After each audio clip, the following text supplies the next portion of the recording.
But now we got extra new colors and extra new features on the car itself. So before we proceed, adalah.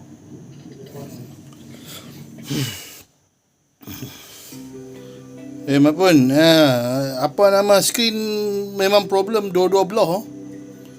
Dia problem dua-dua belah. Kalau sebelah saja boleh lah kita nak tolong buat. Dua-dua belah memang tak boleh buat apa dah. Pasal kita test dekat member tester ni semua elok.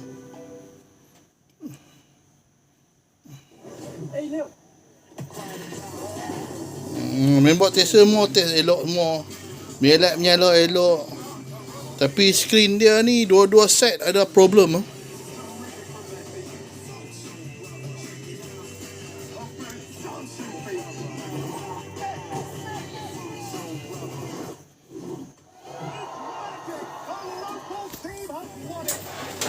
TV Skyworth TV Skyworth model 49G6A11T. Skrin dia problem double.